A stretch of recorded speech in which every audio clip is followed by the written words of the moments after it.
नमस्कार, मैं हूं आशीष चित्रांशी और आप देख रहे हैं the news launcher. Rahul Gandhi ने एक चिट्ठी लिखी और सीधे ये चिट्ठी प्रधानमंत्री मोदी को लिखी है। इस एक चिट्ठी ने मोदी और नीतीश का जो पूरा प्लान था बिहार में, उस पूरे प्लान को फेल कर दिया है। बिहार चुनाव से पहले सियासी बिसात जो बिछाया था, वो पूरा का पूरा बिसात तहस नहस हो गया है। कुल मिला के कहें तो अमित शाह का जो सपना था, उस सपने को एक चिट्ठी तोड़ सकती है। तोड़ दी है हम नहीं कहेंगे, तोड़ सकती है। प्लान क्यों फेल हुआ, ये समझने के लिए प्लान था क्या, ये समझना जरूरी है। 2 मिनट के अंदर मैं आपको प्लान बताता हूं, मोदी और नीतीश का प्लान क्या था।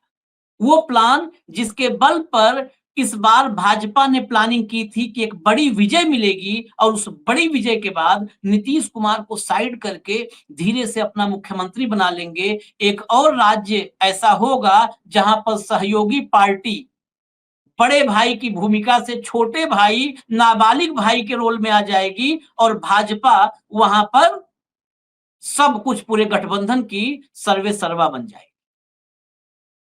ये स्थिति थी 18% के आसपास जो नीतीश के पास मतदाता हैं, जो जेडीयू के साथ हर चुनाव में करीब कभी 16, कभी 17, कभी 18, 19% इसी के आसपास हमेशा खड़े रहे। इसीलिए जेडीयू को भी, नीतीश कुमार को भी हमेशा गठबंधन की यानी बैसाखी की जरूरत रही है, क्योंकि 18-19% के दम पर वो अकेले सरकार नहीं बना सकते थे, मुख्यमंत्री नहीं बन सकते थे। उनकी इसी ताकत का, इसी 18-19% का भाजपा ने हर बार इस्तेमाल किया। ये 18-19% मत आते कहां से? ये 18-19% मत में मैक्सिमम, मतलब अधिकतर, इसको 100% कभी पॉलिटिक्स में नहीं कहा जा सकता, मैक्सिमम वोट जो है वो 36% ईबीसी यानी अति पिछड़ा जो वर्ग है, 36% उसकी आबादी है जो अभी कास्ट सेंसस हुआ बिहार में।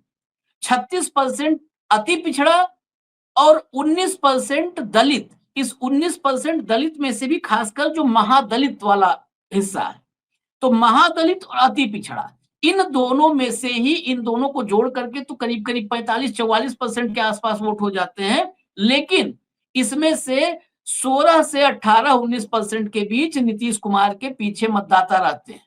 18% ये हो गए। उसके बाद उपेंद्र कुशवाहा, गैर यादव ओबीसी में जो कुर्मी कुशवाहा लव कुश समीकरण है, उसमें कुशवाहा मतदाताओं को साधने के लिए उपेंद्र कुशवाहा को साथ लाया। जो दलितों में मुसहर 3 से 4% माने जाते हैं बिहार में, उनको साधने के लिए जीतन मांझी साथ में। दलितों में जो पासवान मतदाता है 5 से 5.5%, उनको साधने के लिए चिराग पासवान है।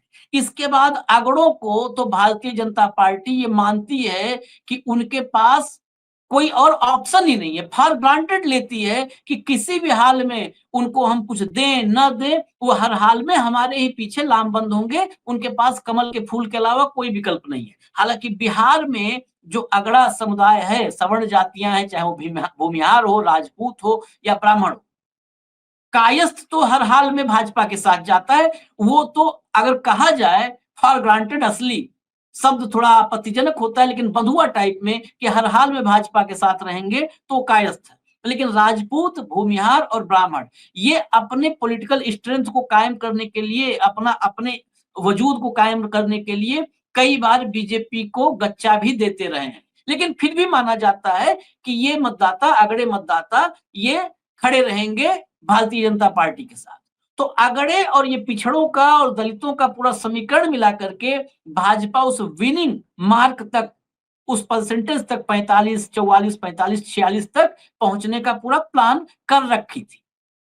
लेकिन इसमें राहुल गांधी ने अड़ंगा लगा दिया, खलल डाल दिया। हालांकि अगर कायदे से आप देखें तो तेजस्वी यादव अकेले दम पर चुनौती दे रहे थे बिहार में। इस दौर में जब सर्वे, हर सर्वे मोदी या मोदी के सहयोगियों की ही लोकप्रियता नंबर 1 पे बताता है, उस दौर में भी बिहार के सर्वे में नीतीश कुमार से हर बार तेजस्वी यादव बाजी मारते दिखे, जबकि तेजस्वी यादव विपक्ष में है, उनके पास विज्ञापन का पैसा दे करके अपने पक्ष में ओपिनियन पोल करवाने की भी क्षमता नहीं है, और सत्ता के खिलाफ जाकर के ओपिनियन पोल करने वाला कोई साहसी होगा जो जमीन की सच्चाई दिखाए, वही ये लाएगा। तो हर बार तेजस्वी यादव ने बाजी भी मारी। लेटेस्ट सर्वे जो आया है, जिस पर हमने कार्यक्रम किया, उसमें तो बम्पर बढ़त हासिल हुई है तेजस्वी को और महागठबंधन को। लेकिन उससे अलग, तेजस्वी से अलग, जो पोर्शन इस महागठबंधन को असली बूस्टर डोज दे रहा है, वो हिस्सा है राहुल गांधी का।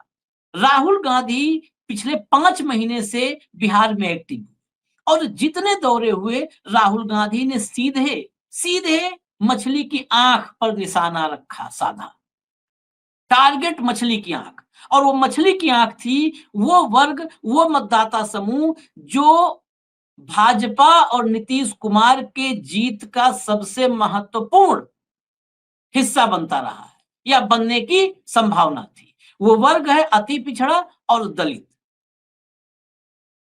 जब से शुरू किया उन्होंने, जब वो शुरुआत में जाना शुरू किए, दलितों के सबसे बड़े नेता, उनके पुत्र से मुलाकात की, दरभंगा गए तो बाबा साहब भीमराव अंबेडकर के छात्रावास में गए, जहां दलित छात्रावास में दलित छात्रों से मुलाकात की। उसमें दरभंगा में तो खूब बवाल हुआ, और बवाल ने राहुल गांधी के इस कार्यक्रम को और हिट किया। फिर नालंदा गए, नालंदा में जो है उन्होंने गांव के महिलाओं तक से बातचीत की, मनरेगा की मजदूरी की बात की। नालंदा जो कुर्मी बेल्ट माना जाता है, गढ़ माना जाता है, नीतीश कुमार का घर माना जाता है, वहां पर सीधा उन्होंने टारगेट किया। गया गए तो दशरथ मांझी, माउंटेन मैन, उनके परिवार में गए, बैठ गए, उनके गांव गए, उनके नाती पोते बेटे सबसे मुलाकात की उन्होंने। उसका असर जो रहा, वो ये मैसेज गया down the line, grass root level तक मैसेज गया कि राहुल गांधी वो नेता है जो अति पिछड़े और दलित युवाओं के भविष्य के लिए लड़ाई लड़ेगा। लेकिन ये सिर्फ डाउन द लाइन मैसेज गया था। इस मैसेज के पीछे अभी कोई ठोस पहल नहीं नजर आई थी। वो ठोस पहल नजर आई इस चिट्ठी में, जहां से हमने शुरू किया था प्लान, अब ये चिट्ठी आई। इस चिट्ठी में वो ठोस पहल नजर आई जो दलित या अति पिछड़े युवाओं को, या उस पूरे वर्ग को, अगर युवा साथ है तो उसके परिवार वाले माँ बाप भी अपने भविष्य के लिए साथ खड़े होंगे, अपने बच्चे के भविष्य के लिए। उन तक ये मैसेज जाए कि हमारे हक की लड़ाई राहुल गांधी ने शुरू कर दी है। चुनाव बाद में शुरू होगा, चुनावी प्रक्रिया बाद में शुरू होगी, लेकिन हमारे हक की लड़ाई शुरू हो गई है। और नारा भी कांग्रेस ने रखा, आधी आबादी पूरा हक, आधी आबादी पूरा हक का ये नारा नीचे तक गया। मैं चिट्ठी पर आता हूं, आपको चिट्ठी पूरी अंग्रेजी में है, वो चिट्ठी अंग्रेजी में कंट्रोल रूम चलाएंगे, लेकिन मैं उस सीक्वेंस को आप पढ़ते रहिए। चिट्ठी इसलिए है कि इंग्लिश में भी जो दर्शक पढ़ने वाले हो इंग्लिश में पढ़ते रहे। मैं इसका हिंदी का भाव पक्ष आपको इसका बताता चल रहा हूं, स्लो, धीरे धीरे मैं बताता रहूंगा, उसी अकॉर्डिंग ये चलते रहेंगे, कंट्रोल रूम ये चिट्ठी चलाते रहेंगे, अंग्रेजी के दर्शक उसको पढ़ते रहे। बेसिकली लिखा राहुल गांधी ने कि सबसे महत्वपूर्ण, मैं आपसे 2 मुद्दों पर बात करना चाहता हूं, 2 मुद्दों को चाहता हूं कि आप हल करें, मेरा आपसे अनुरोध है। जो ये दोनों मुद्दे हाशिए पर रहने वाले समुदायों से आने वाले 90% छात्रों की के लिए शिक्षा के अवसरों में बाधा डालते हैं। सबसे पहले तो दलित, एसटी, ईबीसी, ओबीसी और अल्पसंख्यक समुदाय के छात्रों के लिए आवासीय छात्रावासों की स्थिति दयनीय है। धीरे धीरे प्ले करते रहिए। दयनीय है। हाल ही में बिहार के दरभंगा में अंबेडकर छात्रावास के दौरे के दौरान, जब दौरा किया था राहुल गांधी ने, तब छात्रों ने एकल कमरे के बारे में शिकायत की थी। एकल कमरे मतलब एक कमरा, और जिसमें 6 से 7 छात्र एक कमरे में रहने के लिए मजबूर थे। शौचालय गंदे थे, पेयजल बिल्कुल उसका कोई लेवल मेंटेन नहीं था, मेस की सुविधा सत्यानाश थी, पुस्तकालय और इंटरनेट की सुविधा उपलब्ध ही नहीं थी। ये छात्रावास था, कैसे आप दलित उत्थान की बात करोगे? आगे कहा उन्होंने कि हाशिए पर रहने वाले समुदायों के छात्रों के लिए पोस्ट मैट्रिक जो छात्रवृत्ति स्कॉलरशिप है, उसमें भी देरी हो रही है, इसमें भी विफलताएं हैं। उदाहरण के लिए बिहार में छात्रवृत्ति पोर्टल 3 वर्षों तक गैर कार्यात्मक था। किसी भी छात्र को 2021-22 में छात्रवृत्ति नहीं मिली। इसके बाद छात्रवृत्ति प्राप्त करने वाले दलित छात्रों की संख्या 2023 में 1,36,000 से घटकर 2024 में 69,000 हो गई। सोचिए, आधा हो गई दलित छात्रों की संख्या। मतलब पूरा आंकड़े लेकर के आए राहुल गांधी, एक एक आंकड़ा। ये आंकड़े बिहार में डाउन द लाइन में कह रहा हूं कि दलित और अति पिछड़ों के बीच गया कि एक एक आंकड़ा कैलकुलेट करके उन्होंने चिट्ठी लिखी मोदी को, और मोदी के लिए इसका जवाब देना भारी पड़ जाएगा। छात्र शिकायत करते हैं कि छात्रवृत्ति की राशि अपमानजनक रूप से कम है। मतलब इतनी कम छात्रवृत्ति की जो लेना ही बेइज्जती है, उसमें कुछ ना हो।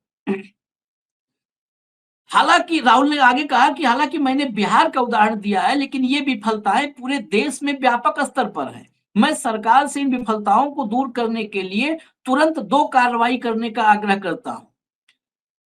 प्रधानमंत्री से आग्रह किया कि हाँ, अगला पन्ना ले आइए। दलित, एससी, दलित, एसटी, ईबीसी, ओबीसी और अल्पसंख्यक समुदाय के जो छात्र हैं, उनके लिए अच्छे बुनियादी ढांचे, स्वच्छता, भोजन और शैक्षणिक सुविधाओं को सुनिश्चित करने के लिए प्रत्येक छात्रावास, हर छात्रावास का ऑडिट कराएं पहले, और ऑडिट करा के कमियों को दूर करने के लिए पर्याप्त जितना जरूरी धन हो वो आवंटित करें। इसके साथ ही पोस्ट मैट्रिक छात्रवृत्ति जो है, स्कॉलरशिप, इसको टाइमली बांटा जाए, छात्रवृत्ति की राशि बढ़ाई जाए, और राज्य सरकारों के साथ मिलकर काम करके इसका जो पूरा का पूरा क्रियान्वयन है, निष्पादन है, इसको एग्जीक्यूशन इसका, उसको सुधारा जाए। आखिर में राहुल ने बड़ी उम्मीद के साथ लिखा कि मुझे यकीन है कि आप इस बात से सहमत होंगे कि भारत तब तक प्रगति नहीं कर सकता जब तक हाशिए पर रहने वाले समुदायों के युवा प्रगति नहीं करते। मैं आपकी सकारात्मक प्रतिक्रिया की प्रतीक्षा में हूं। नीचे आप देख लीजिए, सिंसियरली राहुल गांधी। अब हटा दीजिए चिट्ठी, हटा दीजिए। इस चिट्ठी में बिल्कुल टू द पॉइंट, मैंने कहा ना कि सीधा मछली की आंख पर टारगेट, टू द पॉइंट बात। छात्रवृत्ति नहीं मिल रही, छात्रवृत्ति बीच में 1 साल की लैप्स हो गई, गायब हो गई छात्रवृत्ति। मिलनी शुरू हुई तो 2023 में 1,36,000 दलित छात्रों को मिली, और 24 में आधे के करीब आ गई, 70,000 के नीचे पहुंच गई। 1,36,000 से 70,000 के नीचे। आखिर क्या हुआ? क्या दलित छात्र पढ़ाई से दूर हो गए? क्या दलित छात्रों के साथ छात्रवृत्ति में धोखा हुआ? ऐसा क्या हो गया? छात्रावासों में एक कमरे में 6 से 7। ये जो चिट्ठी लिखी है, इस चिट्ठी का अगर रिफ्लेक्शन देखना है आपको, तो जो सर्वे किया है, आज बिहार का एक सर्वे आया है, उस सर्वे से इसका रिफ्लेक्शन उस सर्वे में दिखेगा, जहां पर राहुल गांधी युवाओं में नरेंद्र मोदी से 8% ज्यादा लोकप्रिय हैं। नरेंद्र मोदी की लोकप्रियता 39% है, और राहुल गांधी की लोकप्रियता युवाओं में 47%, 47% थी। ये वहां रिफ्लेक्ट हो रहा है, क्योंकि हक की बात करना, सिर्फ मंच से खड़े होकर के क्या चाहिए बताओ, 10,000 करोड़ नहीं, 20,000 करोड़ नहीं, 50,000 करोड़ नहीं, 1,00,000 करोड़, ताली बजा दिए। उम्मीदों से भरे बिहार के लोग ताली बजा दिए, घर चले गए। और 5 साल बाद आकर के वही आदमी वही भाषण रिपीट करता है, तो इसका मतलब यकीनन वो व्यक्ति बिहार के लोगों को मूर्ख समझता है। उस बिहार के वासियों को, उस बिहार के मतदाताओं को, जो बिहार दुनिया को बौद्धिक रूप से मार्ग दिखाता रहा है, उस बिहार के लोग, आदमी को बौद्धिक रूप से, आज के जमाने से नहीं, आज नहीं, 2000 साल पहले से। बिहार 2000 साल पहले क्या, उसके पहले जब महाजनपद थे, उस दौर से लोकतंत्र के बीज बिहार की धरती पर उगे। जब दुनिया में लोकतंत्र कहीं नहीं था, तो बिहार की धरती पर लोकतांत्रिक गणराज्य की स्थापना हुई थी। उस बिहार में जाकर के क्या बिहार के लोगों को आप झांसा देंगे? या अगर मान लिया, कई बार बातें लच्छेदार होती हैं, तो एक आध बार झांसे में आ जाता है, लेकिन कितने बार, बार बार लगातार मोदी सरकार और झांसा बारंबार, और फिर से नीतीश कुमार, ये कैसे चलेगा? यही इस चिट्ठी में है सार। और ये चिट्ठी फिर मैं कर रहा हूं, एक ये चिट्ठी पूरा का पूरा प्लान फेल कर सकती है। फेल कर दी है कहना तो बहुत जल्दबाजी होगा, लेकिन फेल कर सकती है। क्योंकि जो आज का सर्वे है, जो सर्वे आज हमने दिखाया, उस सर्वे में करीब-करीब 2% 2.5% ज़्यादा वोट महागठबंधन को एनडीए से मिलते नज़र आ रहे हैं। और अगर ऐसी चिट्ठी या ऐसे प्रयास जो वाक़ई यकीन हो जाए अति पिछड़ों को, दलितों को, महादलितों को कि हाँ, ये हमारे साथ ये नेता खड़ा है, हमारे हक की लड़ाई लड़ रहा है, सत्ता में आएगा तो हमारा हक ज़रूर देगा। अगर ये यकीन हो जाए, तो ये परसेंटेज में जो अभी 2 ढाई % का वोट दिख रहा है फ़र्क, वो फ़र्क इतना बड़ा हो जाएगा कि ईसी भी जिसे चुनाव आयोग कहते हैं, उसके बस का भी कुछ नहीं रह जाएगा क्योंकि बार-बार आजकल एक ही आशंका होती है। तमाम हमारे दर्शक कमेंट में कहते हैं कि आप लोग कुछ भी बनाओ आखिर में आएगा तो मोदी ही क्योंकि चुनाव आयोग है। उन आशंकाओं को भी न्यूट्रलाइज़ किया जा सकता है अगर फिर ग्रास रूट लेवल की बात मैं कहूँगा अगर वहाँ तक ये संदेश पहुँचा कि हमारे हक की बात कोई कर रहा है। फिलहाल मुझे इजाज़त दीजिए, एनडीए में घमासान अच्छा खासा चल रहा है। जीतन मांझी इशारे-इशारे में कमज़ोर बता रहे हैं चिराग पासवान को। चिराग पासवान इशारे-इशारे में जैसे मोदी जी इशारे-इशारे में अमेरिका और चीन को लाल आँखें दिखा देते हैं। इशारे-इशारे में चेतावनी दे देते हैं। वो अद्भुत विधा है और ये स लगता है ये विधा भाजपा ने डेवलप की थी, सारे सहयोगियों को सिखा दिया है, सब इशारे-इशारे में। क्योंकि हम भी खबर पढ़ रहे हैं, तो हमको भी उसमें पढ़ने में आ रहा है कि इशारों-इशारों में मांझी ने इशारों-इशारों में चिराग पासवान को संदेश दे दिया, कमज़ोर बता दिया। चिराग पासवान ने इशारों-इशारों में नीतीश कुमार को और जेडीयू को चेतावनी दे दी है कि अगली बारी चिराग पासवान की है। तो सब इशारों-इशारों में चल रहा है। जब सब कुछ सियासत इशारों-इशारों में चले, तो ये मानना चाहिए, मानना नहीं यकीन के साथ मानना चाहिए कि मतदाताओं के साथ ट्रांसपेरेंसी नहीं है। आपके इशारों को मतदाता कैसे समझेगा? तो इसलिए ट्रांसपेरेंट राजनीति मैं जनता से भी, मतदाताओं से भी अपील करता हूँ, चुनाव अब तो आने ही वाले हैं, 5 महीने का वक़्त है। तो ये इशारों-इशारों वाले से दूर रहिए, उनको इशारों-इशारों में ही दूर कर दीजिए। बिल्कुल, आप उसके साथ खड़े होइए जो ट्रांसपेरेंसी के साथ, पारदर्शिता के साथ कि वो आपके लिए कर क्या रहा है, वो एकदम स्पष्ट दिखे, साफ-साफ आपकी आँखों से दिखे कि वो आपके लिए क्या कर रहा है। इशारों-इशारों में ना हो कि आपके लिए हम बहुत कुछ कर रहे हैं, कैसे कर रहे हैं? इशारों-इशारों में कर रहे हैं।